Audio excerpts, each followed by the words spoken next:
है वैसे ही पहन रही है, आप लोगों को क्या दिक्कत है उससे? अब तो इसका ज्यादा चमचा मत बन, ये इसकी गलती है। इतनी बार मना करने के बाद भी इतना बड़ा घूंघट डालकर आती है, हर जगह मेरा ही मजाक बनता है। बड़ा बेटा और दूसरा बेटा दोनों एक साथ बोलते हैं। मम्मी, आप सोनिया को हमेशा ऐसे ही डांटती रहती हो, कभी उसकी साइड नहीं लेती। हाँ मम्मी, हर समय उसकी गलती निकालती हो। आज भी लोग कुछ भी कह रहे थे पर आपने एक बार भी उसे सपोर्ट नहीं किया। सास गुस्से से चुप हो जाती है और ससुर बीच में सबको गुस्से से टोकते हुए कहता है, अब चलो भी यहां से, या यहीं पर तमाशा लगाना है? सब लोग देख रहे हैं और हंस रहे हैं। पूरा परिवार खामोशी से एक दूसरे को देखता है। रिश्तेदार कानाफूसी करने लगते हैं। सास गुस्से से उठती है और सब लोग जल्दी जल्दी पार्टी से बाहर निकल जाते हैं। अगली सुबह सोनिया सीढ़ियों से नीचे उतर रही होती है। उसके सिर पर भारी पल्लू और लंबा घूंघट रखा होता है। चलते चलते उसका पैर उस पल्लू में फंस जाता है और वो अचानक फिसल जाती है। सब लोग घबराकर उसकी तरफ दौड़ते हैं। अरे बेटा, तुमसे कितनी बार कहा है कि यहाँ पर पर्दा करना जरूरी नहीं है। होता होगा तुम्हारे गांव में ये सब, लेकिन यहाँ पर कोई नहीं करता। और देख लो, तुम्हें खुद ही मुसीबत हो रही है। नहीं पापा जी, मेरी माँ ने मुझे यही सिखाया है। उन्होंने भी हमेशा अपने ससुराल में घूंघट करके रखा था और मैं भी वही परंपरा लेकर चल रही हूँ। पास ही बैठी नंद सब कुछ चुपचाप देख रही होती है। शाम का समय होता है। सोनिया अपने कमरे में अकेली बैठी होती है।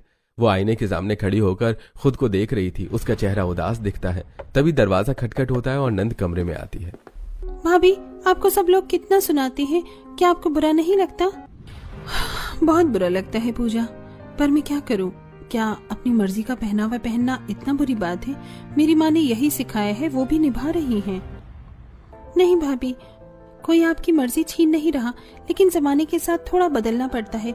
मैं ये नहीं कह रही कि आप दोनों भाभी की तरह शॉर्ट ड्रेस पहनो, पर इतना तो कर सकती हूँ ना कि ये घूंघट हटा दो। एक बार देखो तो क्या पता आपको इस घूंघट को हटाते ही सब लोग आपकी तारीफ करने लगे। किसी ने मुझे आज तक इतने प्यार से नहीं समझाया जितना तुमने समझाया है प्रिया। अगर कोई इतनी आसानी से मुझे कहता तो मैं पहले ही हटा देती। तो अब मेरी बात मान लो, वादा करो कल से आप ये घूंघट नहीं रखोगी। हाँ ठीक है, वादा करती हूँ अब नहीं रखूंगी। दोनों एक दूसरे को देखकर मुस्कुरा देते हैं। अगले दिन पास के मोहल्ले में एक पड़ोसी के घर 13वीं का न्योता होता है। पूरा परिवार एक साथ वहां पहुंचता है। दोनों जेठानियां और सास स्टाइलिश और मॉडर्न कपड़ों में जाती हैं, जबकि सोनिया सादी सी सूती साड़ी और पल्लू में होती है। जैसे ही वो दरवाजे से अंदर जाते हैं तो वहां खड़ी औरतें आपस में फुसफुसाने और ताने मारने लगती हैं। अरे बहन जी, किसी के शौक में आई हो या किसी फैशन शो में, ये कैसे कपड़े पहन कर आई हो? इन्हें तो बस मौका चाहिए अपने मॉडर्न कपड़े दिखाने का। देखो ना, ऐसी जगह पर भी फैशन दिखा रही हैं। अरे ये दोनों बहुएं देखो, हमेशा एक जैसी शॉर्ट ड्रेस पहनकर घूमती रहती हैं। लगता है इनके पास कोई और कपड़े ही नहीं है। अरे चलो, कपड़े जैसे भी पहनो, लेकिन